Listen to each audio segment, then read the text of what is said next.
अस्सलाम वालेकुम। मैं हूँ आपकी होस्ट डाइटिशियन इरम ज़मीर और आज एक और टॉपिक के साथ आपकी खिदमत में हाजिर हुई हूँ। तो हमारा आज का टॉपिक है dietary guidelines for thalassemia patients. ठीक है, हम अपनी आज की वीडियो में देखेंगे कि थैलेसीमिया क्या है और थैलेसीमिया में मुब्तला जो मरीज़ हैं वो अपनी लाइफ को किस तरह से मैनेज करके उसको बेहतर बना सकते हैं। ठीक है, और कौन कौन सी ऐसी खुराक है जो थैलेसीमिया के मरीज़ को चाहिए कि वो अपनी जो है वो डाइट में शामिल करें, और कौन कौन सी ऐसी खुराक है जो थैलेसीमिया के मरीज़ को चाहिए कि वो अपनी डाइट से रिमूव करे या उसको मॉडरेट अमाउंट में ले। तो ये तमाम चीज़ें हम अपनी आज की इस वीडियो में डिस्कस करने वाले हैं, लिहाजा पूरी वीडियो देखिएगा, स्किप किए बगैर देखिएगा। ठीक है, सबसे पहले हम देखते हैं जी थैलेसीमिया क्या है। थैलेसीमिया एक मौरूसी बीमारी है, यानी कि ये वालिदैन से बच्चों में मुंतकिल होती है। ठीक है, और इस बीमारी में होता क्या है कि जिस्म में हीमोग्लोबिन जो कि एक प्रोटीन है जिसका फंक्शन ये है कि वो तमाम सेल में ऑर्गन्स में ऑक्सीजन पहुंचाती है, वो बॉडी में बनती ही नहीं है थैलेसीमिया की बीमारी में। जब बॉडी में हीमोग्लोबिन ही नहीं बनती तो फिर ऑक्सीजन जो है वो तमाम ऑर्गन्स को प्रॉपर तरीके से नहीं पहुंच पाती, जिसकी वजह से ऑर्गन्स डैमेज होना शुरू हो जाते हैं। ठीक है, अब इसके सिम्टम्स क्या क्या होते हैं। इसमें अनीमिया होता है, इसमें पेल स्किन होती है, इसके अलावा इसमें सप्लीनोमेगैली हो जाती है। यहाँ पे और बहुत से कॉम्प्लिकेशंस हैं जो इसमें इन्वॉल्व होते हैं थैलेसीमिया में, लेकिन विद एक्सक्यूज़ हम आज की वीडियो में जो है वो थैलेसीमिया के कॉम्प्लिकेशंस डिस्कस नहीं करेंगे, क्योंकि मेरी ये वीडियो स्पेशली थैलेसीमिया में मुब्तला बच्चों के लिए है और बहुत से बच्चे मेरी इस वीडियो के मुंतज़िर हैं। लिहाजा मैं आप कोशिश करूँगी कि इस वीडियो में उनकी खुशी हो, इस वीडियो में उनके लिए ऐसे पॉइंट्स शामिल करें जिससे थैलेसीमिया में मुब्तला बच्चों को जीने की एक नई किरण नज़र आए। ठीक है, तो हम इसमें आज की वीडियो में थैलेसीमिया के मज़ीद कॉम्प्लिकेशंस डिस्कस नहीं करने वाले। फिर किसी वीडियो में हम रखेंगे जब मैं आपको थैलेसीमिया के बारे में कंप्लीट अवेयरनेस दूंगी, लेकिन चूंकि आज की वीडियो स्पेशल बच्चों के लिए है तो हम इसके पॉजिटिव पॉइंट्स को सिर्फ लेके चलेंगे। ठीक है जी, तो बात हम कर रहे थे थैलेसीमिया की। थैलेसीमिया दो तरह की होती है। ठीक है, एक होती है अल्फा थैलेसीमिया, एक होती है बीटा थैलेसीमिया। ठीक है, जो अल्फा थैलेसीमिया होती है इसको थैलेसीमिया माइनर भी बोलते हैं और ये समटाइम्स सिम्टम लेस होती है, और इसको हम जो बीटा थैलेसीमिया है उसको हम मेजर थैलेसीमिया कहते हैं, जो कि ट्रांसफ्यूजन डिपेंडेंट थैलेसीमिया होती है, यानी कि TDT, transfusion dependent thalassemia, thalassemia major. और जो थैलेसीमिया माइनर है वो NTDT यानी कि नॉन ट्रांसफ्यूजन डिपेंडेंट थैलेसीमिया। ठीक है, तो ये दो टाइप्स होती हैं, एक मेजर टाइप होती है थैलेसीमिया की, एक माइनर टाइप होती है थैलेसीमिया की। तो हम यहाँ पे डाइटरी गाइडलाइंस बोथ डिजीज़ के लिए देखेंगे, मीन थैलेसीमिया मेजर में भी कौन सी डाइट ज़रूरी होती है और थैलेसीमिया माइनर में भी। ठीक है, तो हमारी तमाम आज की वीडियो जो है वो थैलेसीमिया की डाइट के बारे में होने वाली है, थैलेसीमिया के मरीज़ के लाइफस्टाइल के बारे में होने वाली है। ठीक है, तो जैसे कि आपको पता है कि हेल्दी लाइफस्टाइल तो हर इंडिविजुअल के लिए ज़रूरी होता है। ठीक है, लेकिन जो थैलेसीमिया में मुब्तला मरीज़ होते हैं उनको थोड़ा सा अपनी लाइफ को बीमारी के साथ लेके चलना होता है, तो उनको इसकी थोड़ी सी मज़ीद मॉडिफिकेशन की ज़रूरत होती है ताकि वो अपनी सेहत और अपनी बीमारी को साथ लेकर चल सकें।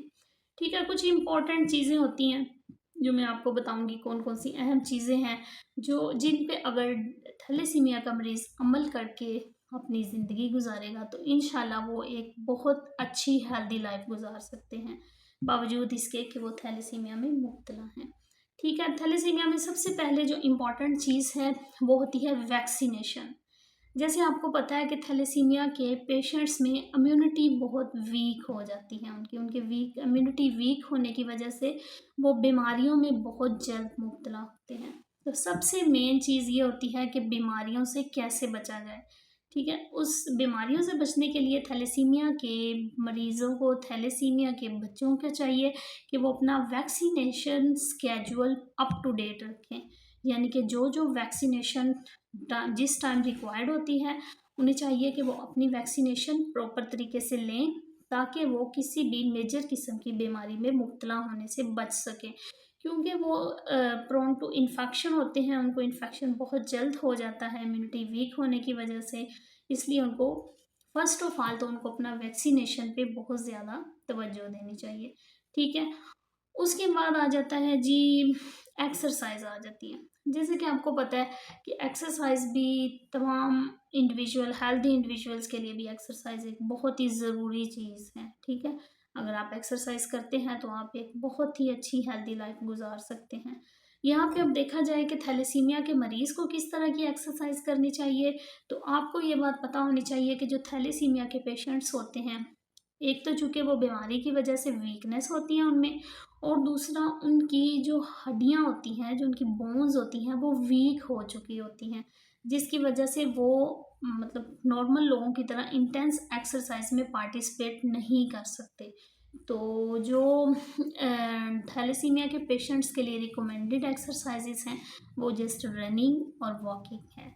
यानी कि थैलेसीमिया के मरीज़ को चाहिए कि वो रनिंग और वॉकिंग एक्सरसाइज अपनी लाइफ की रूटीन बना लें। ठीक है। अपनी लाइफ में ये दो एक्सरसाइजेस शामिल कर लें। अगर वो इसके अलावा भी कोई एक्सरसाइज करना चाहते हैं तो ये डायरेक्टली उनको रिकमेंडेड नहीं है, लेकिन अगर वो अपनी हेल्थ के मुताबिक, अपने चेकअप के मुताबिक, अपने किसी मेडिकल स्पेशलिस्ट से, कंसल्टेंट से अगर वो चेकअप करवाते हैं और वो उनको कोई एक्सरसाइज रिकमेंड करते हैं, तो इस सूरत में बॉडी की डिमांड के हिसाब से, बॉडी के बर्दाश्त के हिसाब से एक्सरसाइज कर सकते हैं, लेकिन बहुत ही एहतियात के साथ। ठीक है। बेहतर यही है कि उनको चाहिए कि वो अपनी एक्सरसाइज में वॉकिंग और रनिंग को शामिल करें। ठीक है। अब उसके बाद आ जाता है जी न्यूट्रिशन। अब हम बात करते हैं न्यूट्रिशन के बारे में। न्यूट्रिशन के बारे में भी आपको पता है कि एक हेल्दी इंडिविजुअल को चाहिए कि वो अपनी खुराक में हर तरह के न्यूट्रिएंट्स शामिल करें। यानी कि वो प्रोटीन्स ले, वो फैट्स ले, वो कार्बोहाइड्रेट्स ले, वो विटामिन्स ले, वो मिनरल्स ले, और तमाम चीज़ें बॉडी की डिमांड के हिसाब से बैलेंस लेनी चाहिए। ठीक है। थैलेसीमिया में मरीज मुब्तला जो हैं वो भी एक हेल्दी डाइट के लिए तमाम न्यूट्रिएंट्स ले सकते हैं, तमाम फूड ले सकते हैं। लाइक वो वेजिटेबल्स ले सकते हैं, फ्रूट्स ले सकते हैं, ग्रेन्स ले सकते हैं, लेंटिल्स ले सकते हैं, लाइक फैट्स ले सकते हैं। तो उनमें सिर्फ एहतियात सिर्फ चंद एक दो बातों की होती है। सिर्फ एक दो ऐसे पॉइंट्स हैं जो आपने as a diabetic patient, as a care giver of thalassemic patient, as a care giver of thalassemic patient, आपको सिर्फ इन दो चार बातों का ख्याल रखना है। सिर्फ इन दो चार बातों का ख्याल रखते हुए आप एक हेल्दी लाइफ गुजार सकते हैं। ठीक है। तो थैलेसीमिया के पेशेंट में सबसे ज़्यादा जो अहम बात है डाइट में, जो आपने सबसे ज़्यादा ख्याल रखनी है, नंबर वन पे वो ये बात है कि आपने जो खुराक बना रहे हैं थैलेसीमिया के पेशेंट्स के लिए, उसमें आपने मीन आयरन कुकवेयर, यानी कि आयरन के बर्तन में आपने खुराक नहीं तैयार करनी। क्योंकि आयरन के बर्तन में जब आप खुराक तैयार करते हैं तो वो उस बर्तन से भी आयरन फूड में शामिल हो जाता है। क्योंकि थैलेसीमिया के मरीज़ को हमने आयरन से अवॉइड करवाना होता है। जो थैलेसीमिया मेजर के पेशेंट होते हैं, जिनमें बार बार ब्लड ट्रांसफ्यूजन हो रही होती है, तो बार बार ब्लड ट्रांसफ्यूजन की वजह से उनकी बॉडी में आयरन की मिकदार ऑलरेडी बढ़ जाती है। जब हमारे जिस्म में आयरन की मिकदार बढ़ती है तो उस टाइम में क्या होता है जिस्म में, कि हमारे जिस्म में आयरन हमारे जिगर में, हमारे लीवर में स्टोर होता है। जब हमारे जिस्म में आयरन की मिकदार बढ़ना शुरू हो जाती है, जब लीवर का स्टोर फुल हो जाता है, तो वो आयरन हमारी बॉडी के दूसरे ऑर्गन्स में, हमारे वाइटल ऑर्गन्स में जाना शुरू हो जाती है। जब ये आयरन हमारी बॉडी के वाइटल ऑर्गन्स में जाना शुरू हो जाती है तो ये वाइटल ऑर्गन्स को डैमेज कर देती है। यानी कि आयरन अगर ज़्यादा मिकदार में बॉडी में जा रही है तो वो बॉडी के लिए नुकसानदेह है। क्योंकि इन पेशेंट्स में, थैलेसीमिया के मेजर पेशेंट्स में बार बार ट्रांसफ्यूजन हो रही होती है। उनको लाइक हर मंथ में 2 से 3 दफ़ा ब्लड ट्रांसफ्यूजन होनी होती है, जिसकी वजह से उनकी बॉडी में आयरन की मिकदार ज़्यादा हो जाती है। इसलिए उनको चाहिए कि वो अपने आयरन लेवल पे ख़ुसूसी तौर पे नज़र रखें और अपनी डाइट में से आयरन डाइट को रिमूव कर दें। ठीक है, ये उनकी हेल्थ के लिए एक बहुत ही अच्छी, समझ लें बहुत ही पॉजिटिव बात है। एक तो उनको आयरन रिच डाइट से अवॉइड करना है। अभी मैं आपको नेक्स्ट बताऊंगी कि कौन कौन सी ऐसी डाइट है जिसमें आयरन ज़्यादा मिकदार में मौजूद है और आपने कौन कौन सी डाइट को अवॉइड करना है। ठीक है, एक तो हो गया आयरन को अवॉइड करना है। दूसरा आ जाता है जी विटामिन सी। अब विटामिन सी को क्यों अवॉइड करना है? जो हमारी बॉडी में आयरन की एब्जॉर्प्शन होती है उसमें विटामिन सी हेल्प करता है। यानी कि हम इस तरह कह सकते हैं कि विटामिन सी आयरन की एब्जॉर्प्शन में हेल्पफुल है। तो एक तो आयरन बॉडी में ऑलरेडी एक्सेस में जा रहा है, तो हमें उसको मज़ीद अपनी बॉडी में एब्जॉर्ब नहीं होने देना। तो वो किस सूरत में मुमकिन है कि विटामिन सी रिच डाइट को निकाल दें अपनी डाइट से। यानी कि ये दो अहम बातें हो गई। आप हर तरह की हेल्दी डाइट ले सकते हैं, हर तरह के फ्रूट्स ले सकते हैं, वेजिटेबल्स ले सकते हैं, ग्रेन्स ले सकते हैं, ईच एंड एवरीथिंग ले सकते हैं, सिर्फ चंद एहतियात के साथ। जैसे ये दो बातें हो गई, एक आपने आयरन अपनी डाइट से रिमूव कर देना है। जिस फूड में आयरन है आपने उसको मिनिमाइज कर देना है। दूसरा, जिस फूड में विटामिन सी है आपने अपनी डाइट से उसको मिनिमाइज कर देना है।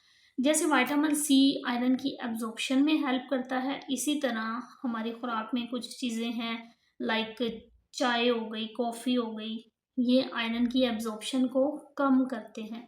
यानी विटामिन सी रिच डाइट आपने रिमूव करनी है, उसकी बजाय आप आयरन और इसकी बजाय आप चाय और कॉफ़ी का इस्तेमाल कर सकते हैं। चाय और कॉफ़ी आपकी बॉडी में आयरन की एब्जॉर्प्शन को कम कर देती है। ठीक है, इसके अलावा आपने अब आयरन को अपनी डाइट से रिमूव कैसे करना है? जैसे कि आपको पता है कि ये नहीं होता कि एक फ्रूट है तो उसमें आयरन है, एक फ्रूट है तो उसमें कार्बोहाइड्रेट है, एक फ्रूट है तो उसमें विटामिन है। नहीं, इस तरह नहीं होता। अल्लाह ताला ने हर चीज़ में जो है वो micro nutrients and macro nutrients का कॉम्बिनेशन रखा हुआ है। यानी अगर हम प्रोटीन डाइट ले रहे हैं तो उसमें ऐसी बास प्रोटीन है जिनमें आयरन की मिकदार ज़्यादा होती है, बास प्रोटीन्स होती हैं जिनमें आयरन की मिकदार कम होती है। ठीक है, तो हमने इन चीज़ों का ख्याल रखना है। जो हम डाइट में चीज़ शामिल कर रहे हैं उसमें आयरन रिच फूड को और विटामिन सी को रिमूव करते जाए। ठीक हो गया। अब सबसे पहले हम बात कर लेते हैं प्रोटीन्स से ही शुरू कर लेते हैं हम। ठीक है, अब प्रोटीन का जो एनिमल सोर्स है, एनिमल सोर्स लाइक फिश है, पोल्ट्री आ गया जिसमें लिवर मीट यानी कि जिसे कलेजी कहते हैं, इसके अलावा रेड मीट आ जाता है जिसमें मटन और बीफ है। ये एनिमल सोर्स है प्रोटीन के। अब आपने इसमें से जो थैलेसीमिया का पेशेंट है वो पोल्ट्री ले सकता है, मॉडरेट अमाउंट में फ़िश का इस्तेमाल कर सकता है, लेकिन वो एक जो लिवर मीट है यानी कि जिसे हम कलेजी कहते हैं वो अपनी डाइट में शामिल नहीं कर सकता। एक वो रेड मीट नहीं ले सकता। रेड मीट में आ जाता है मटन और बीफ। मटन और बीफ चूँकि आयरन रिच होते हैं और इस वजह से ये जो हैं वो अवॉइड करने चाहिए एक थैलेसीमिया में मुब्तला मरीज़ को। ठीक है, उसके बाद आ जाता है जी लाइक हम देखें वेजिटेबल सोर्स आ जाता है प्रोटीन्स का, जिसमें लाइक आ जाता है बीन्स आ जाते हैं, जिसमें जिसमें लाइक चने, काले चने आ जाते हैं, सफ़ेद चने आ जाते हैं, किडनी बीन्स आ जाते हैं, लोबिया आ जाता है। ये ऐसे बीन्स हैं जिनमें आयरन रिच मिकदार में मौजूद होता है। ठीक है, तो ये भी चीज़ें आपने अपनी खुराक में शामिल नहीं करनी। सफ़ेद लोबिया, काला लोबिया, इसी तरह से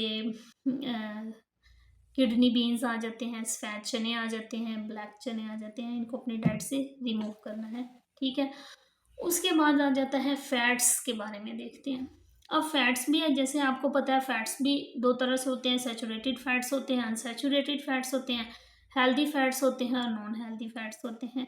अब जो थैलेसीमिया में मुब्तला पेशेंट है उसको चाहिए कि वो अपनी फैट्स की जो रिक्वायरमेंट है वो वेजिटेबल सोर्स से पूरी करे, बजाय इसके कि वो एनिमल सोर्स ले। एनिमल सोर्स के जो फैट्स हैं उनको लाइक अपने डाइट से कम कर देना है, लाइक जैसे कि बटर हो गया, ठीक है, और इसके अलावा मार्जरीन हो गया और चीज़ हो गई। इस तरह की चीज़ें जो हैं वो अनहेल्दी, वो आपने अपनी डाइट से रिमूव करनी है। इनके बरअक्स आप सोया मिल्क ले सकते हैं, इसके अलावा आप ऑलिव ऑयल यूज़ कर सकते हैं। तो इन चीज़ों पे आपने फोकस करना है, ठीक है। इसके बाद आ जाता है जी बीन्स, नट्स आ जाते हैं। नट्स में आपने जो पीनट बटर है, पीनट बटर में भी मॉडरेट अमाउंट में आयरन मौजूद होता है, आपने पीनट बटर को भी अवॉइड करना है, ठीक है। फिर बात आ जाती है जी कार्बोहाइड्रेट्स की। अब कार्बोहाइड्रेट्स में आपने किस तरह के कार्बोहाइड्रेट्स यूज़ करने हैं, आपने कोशिश ये करनी है कि होल ग्रेन्स यूज़ करने हैं आपने। Whole grains like whole wheat use करना है आपने। आपने जो होल राइस हैं, लाइक जिनको ब्राउन राइस कहते हैं, ब्राउन राइस इस्तेमाल करने हैं। वाइट और पॉलिश्ड फ्लोर यूज़ नहीं करना, वाइट और पॉलिश्ड आपने राइस यूज़ नहीं करने, ठीक है। इसी तरह अगर आप ओट्स यूज़ कर रहे हैं तो आपने कोशिश करनी है कि होल ओट्स लेने हैं आपने। कोई भी इस तरह की रिफाइंड चीज़ आपने नहीं लेनी जिसमें उसका ब्रांड रिमूव कर दिया गया हो ऑलरेडी, ठीक है। तो कार्बोहाइड्रेट्स में आपने इस चीज़ पे फोकस करना है कि आपने होल ग्रेन्स लेने हैं, ठीक है। उसके बाद आ जाता है जी डेयरी में आप क्या क्या ले सकते हैं। डेयरी में जैसे मैंने आपको ऑलरेडी बताया फैट्स के बारे में कि मार्जरीन आप अवॉइड कर लें, चीज़ अवॉइड कर लें, बटर अवॉइड कर लें। ये चीज़ें जो थोड़ा डिफ़िकल्ट टू डाइजेस्ट होती हैं इनको अवॉइड करें। और इसके बरक्स आप मिल्क ले सकते हैं, लो फैट मिल्क लेना है आपने, फुल फैट मिल्क नहीं लेना है। ऐसी चीज़ें जो आपकी बॉडी इजीली डाइजेस्ट कर सके, जिससे आपको कोई प्रॉब्लम ना हो, ठीक है। फिर आप मिल्क ले सकते हैं, योगर्ट ले सकते हैं, प्रोटीन के लिए आप एग्स ले सकते हैं, ठीक है। इसको अपने डाइट में शामिल कर सकते हैं। ये तो बात हो गई प्रोटीन्स, फैट्स और कार्ब्स की।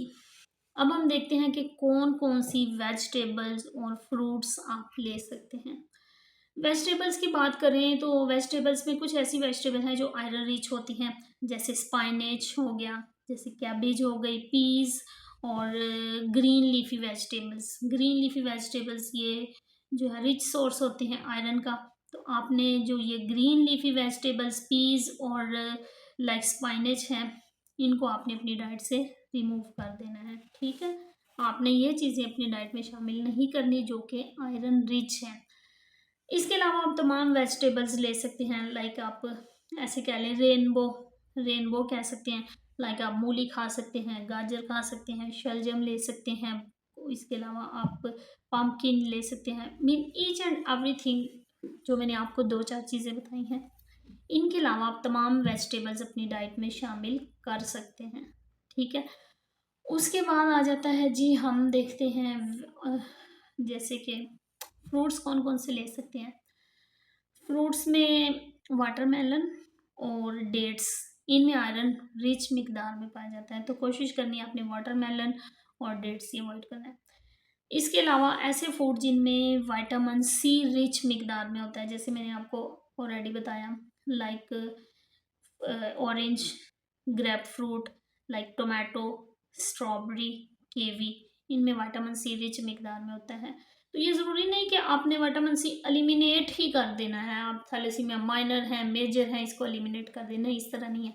आपने अपनी बॉडी के आयरन कंट्रोल पे भी नज़र रखनी है, अपनी बॉडी के आयरन पे नज़र रखनी है। अगर आपकी बॉडी का आयरन लेवल नॉर्मल है तो आप विटामिन सी फूड जो है वो मॉडरेट अमाउंट में यूज़ कर सकते हैं। ये बिल्कुल रेस्ट्रिक्टेड नहीं है कि आपने ये यूज़ ही नहीं करनी, ठीक है।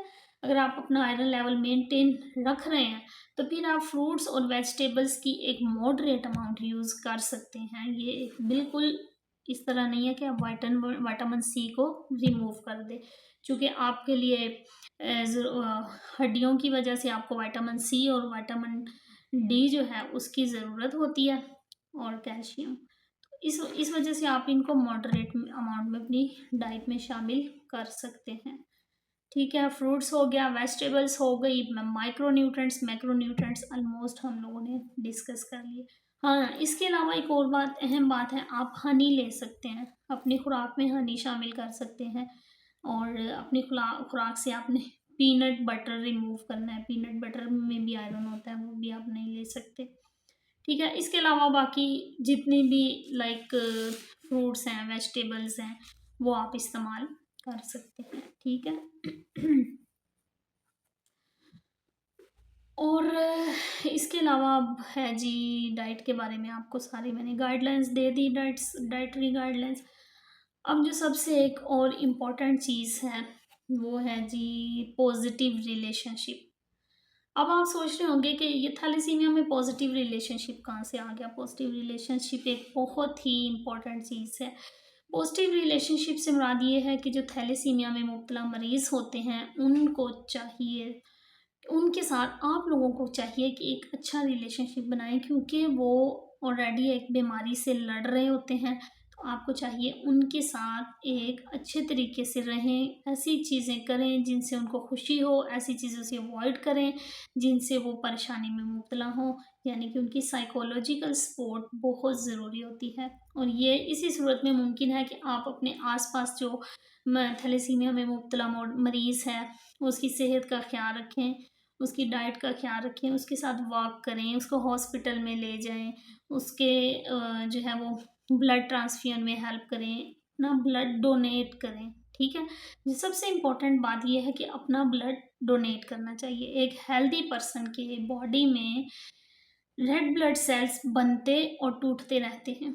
ठीक है, मीन टू से कि आपकी बॉडी में रेड ब्लड सेल्स न्यू बनते रहते हैं। रेड ब्लड सेल्स का 120 लाइफ स्पैन होता है, उसके बाद वो टूटते हैं और फिर न्यू बन जाते हैं। आपकी बॉडी में already knew red blood cells बन रहे हैं, इसलिए आपको चाहिए कि आप अपना ब्लड डोनेट करें थैलेसीमिया में मुब्तला बच्चों के लिए। जो थैलेसीमिया में मेजर में मुब्तला होते हैं उनकी ज़िंदगी ही ब्लड पर डिपेंड करती है। उनको हर 2 हफ्ते 3 हफ्ते बाद ब्लड जो है वो लाजमी लगना होता है। इसलिए आपके लिए जो करने वाला काम है वो ये है कि आपके आसपास जो लोग भी थैलेसीमिया में मुब्तला मरीज़ हैं, बच्चे हैं, बड़े हैं, आपने खुद ब्लड डोनेट करना है, और आपने अपने सोशल सर्कल में सबको इस बात के बारे में अवेयर करना है कि आपका ब्लड उन बच्चों की ज़िंदगी के लिए कितना ज़रूरी है। जैसे अल्लाह ताला का इरशाद है कि जिसने एक इंसान की जान बचाई गोया उसने पूरी इंसानियत की जान बचाई। तो देखिए, आप अगर एक ब्लड डोनेट कर रहे हैं तो बच्चा 15 दिन की ज़िंदगी जी सकता है। ठीक है, सबसे अहम एक तो ये हो गया, आपने ब्लड डोनेट करना है और अपने सोशल सर्कल में भी इस बात को फैलाना है कि वो भी ब्लड डोनेट करें। जैसे आपने देखा होगा, मैं अपनी वीडियो में आपको यही बता रही होती हूँ कि आपने ये मेरी वीडियो आगे लोगों तक पहुँचानी है। यकीन करें, मेरा वीडियो बनाने का और आगे पहुँचाने का मकसद ये नहीं है कि मुझे सोशल मीडिया पर पज़ीराई मिले, हर मीन टू से कि हर जगह पे मेरी बात हो कि ये वीडियो नहीं। मेरा अल्हम्दुलिल्लाह इस तरह का कोई माइंड नहीं है। मैं ये वीडियो अवेयरनेस वीडियो इसलिए बना रही हूँ कि जितना नॉलेज, जो अवेयरनेस मेरे पास है, मैं आप लोगों से शेयर करूँ और आप लोग ये अवेयरनेस आगे लोगों तक शेयर करें, ताकि सब लोग एक हेल्दी लाइफस्टाइल गुजार सके। हमारा फोकस अवेयरनेस का सिर्फ ये है कि एक हेल्दी लाइफस्टाइल हर पर्सन को मिल सके। इसलिए मेरी हर वीडियो में आपसे रिक्वेस्ट होती है कि आपने मेरी वीडियो आगे फॉरवर्ड करनी है, आगे पहुंचानी है। मेरी वीडियो नहीं, जो मेरी वीडियो में आप लोगों से मैं डिस्कशन करती हूँ, आपने ये मेरी डिस्कशन आगे पहुंचानी है सब लोगों तक, ताकि सब लोग हेल्दी लाइफ से अवेयर हों। ठीक है, एक बात तो ये हो गई। हमारी आज की वीडियो भी बहुत लंबी हो गई। मुझे ये होता है कि मैं वीडियो शॉर्ट से शॉर्ट बनाऊं ताकि आप लोगों का ज़्यादा टाइम ना लगे, लेकिन जैसे कि आपको पता है अवेयरनेस देने के लिए फिर सारी बातें बताना ज़रूरी होती हैं, तो ये वीडियो लंबी हो गई। ये मेरी थैलेसीमिया पे स्पेशल वीडियो बच्चों के लिए है। मेरे पास एक थैलेसीमिया का इदारा है, उसमें हमारे पास 150 बच्चे जो हैं वो रजिस्टर हैं, और यकीन करें बच्चे मेरी वीडियो का वेट कर रहे हैं कि मैं उनके लिए एक वीडियो बनाऊंगी। ये बहुत ही एक मुश्किल टाइम होता है, बहुत ही एक मुश्किल मरहला होता है। एक बात और आपने ख्याल रखनी है, जो आपके आसपास थैलेसीमिया में मुब्तला मरीज़ होते हैं, आपने कभी भी उनको मरीज़ नहीं कहना। ठीक है, आपने कोशिश ये करनी है उनको उनको इस चीज़ से बाहर निकालें कि वो मरीज़ नहीं है। जैसे हमने अपने ग्रुप का नाम रखा हुआ है थैलेसीमिया फाइटर्स। हम अपने थैलेसीमिया में मुब्तला बच्चों को कभी भी मरीज़ नहीं कहते, हम उनको कहते हैं थैलेसीमिया फाइटर्स। इससे मुराद ये है कि वो बीमार नहीं है, ठीक है। वो एक वो फाइटर्स हैं, वो फाइट कर रहे हैं बीमारी के साथ, वो इस काबिल हैं, अल्लाह ने उन्हें इस काबिल समझा है कि वो बाकी लोगों से मुख्तलिफ हैं और बीमारी के खिलाफ लड़ सकते हैं, ठीक है। एक ये बात भी आपने ज़रूर माइंड में रखनी है। फिर देखें, जैसे आपको एक छोटी सी एग्जांपल देती हूँ। हमारे पास एक बच्ची है थैलेसीमिया की, उसको डॉक्टर बनने का बहुत शौक है। अल्लाह पाक उसका शौक, उसकी ख्वाहिश पूरी करे। हमने उसका नाम अबीरा है, हमने उसका नाम डॉक्टर अबीरा रख दिया है। अब हम लोग सारे उसको डॉक्टर अबीरा के नाम से पहुंचाते हैं। अब हमारे कहने से वो डॉक्टर तो नहीं बन गई, सिर्फ उसकी खुशी की खातिर हम लोगों ने उसका नाम रख दिया। इसी तरह हमारे पास एक बच्चा जिसे डीएसपी बनने का शौक था, हमने उसका नाम अली हसनैन डीएसपी रख दिया। इससे ये होता है कि बच्चों को ये छोटे छोटे पॉइंट्स खुशियाँ देते हैं, हम बच्चों की खुशी का बायस बनते हैं। लिहाजा थैलेसीमिया में मरीज बच्चों के या बड़ों के लिए आप अगर कुछ करना चाहते हैं, ब्लड डोनेट करें, ठीक है। उसके अलावा उनको अच्छे नामों से पुकारें, उनके साथ एक अच्छा रिलेशन बनाएं, ताकि वो एक हेल्दी और खुशियों भरी ज़िंदगी गुजार सकें, क्योंकि वो बहुत ही तकलीफ से गुजर रहे होते हैं। लाइक उनको बार बार इंजेक्शन लग रहे होते हैं, लाइक उनको बार बार ब्लड लग रहा होता है। सोचें, इमेजिन करें आपका कोई मरीज़ हॉस्पिटल में हो और आपको एक बोतल ब्लड का अरेंज करना पड़े और आपके उस मरीज़ को, आपका मरीज़ कोई भी है, बच्चा है, बड़ा है, उसको इंजेक्शन लगे, उसको ब्रैनला लगे, फिर उसमें ब्लड लगे, तो आपकी क्या फीलिंग्स होंगी। और ये जो थैलेसीमिया वाले बच्चे हैं, ये इस मरहले से बार बार गुजरते हैं, उनको बार बार इतने प्यारे छोटे छोटे हाथ बच्चों के। जैसे आपको एक और चीज़ बताऊं, मैं डाइटिशियन न्यूट्रिशनिस्ट होने के साथ साथ एक स्टाफ नर्स भी हूँ। तो जब छोटे छोटे बच्चों को, थैलेसीमिया में मुबतला बच्चे, छोटे छोटे उनके हाथ, जिनमें उनकी कलाइयों में चूड़ियाँ सजनी चाहिए रंग बिरंगी, वही खूबसूरत हाथों पे जब ब्रहनले लगते हैं, वो बच्चा उस तकलीफ से गुजरता है, तो एक ये दिल दहला देने वाला टाइम होता है। ये चीज़ हम लोग, काश कि हमारे बस में कुछ होता, लेकिन हम लोग कुछ नहीं कर सकते, हम उनकी तकलीफ़ नहीं बांट सकते, लेकिन हम उनको खुशियाँ तो दे सकते हैं। उनके लिए जो हम कर सकते हैं, ब्लड डोनेट कर सकते हैं, उनकी छोटी छोटी ख्वाहिशात पूरी कर सकते हैं, ठीक है। मेरा ख्याल है हमारी ये वीडियो काफ़ी लंबी हो रही है, लिहाजा हम अपनी वीडियो को यहाँ पे ख़त्म करते हैं, ठीक है। अब आपके आसपास जो थैलेसीमिया में मुब्तला लोग हैं, दो बातें आपको कही ये, और तीसरा जो मैंने आपको डाइटरी गाइडलाइंस दी हैं, आपने ये गाइडलाइंस उन तक पहुंचानी है। मेरा नहीं ख्याल मैं इस वीडियो को कंटिन्यू रख सकती हूँ। चलें, ठीक है, ओके ओके, थैंक यू, खुदा हाफिज़।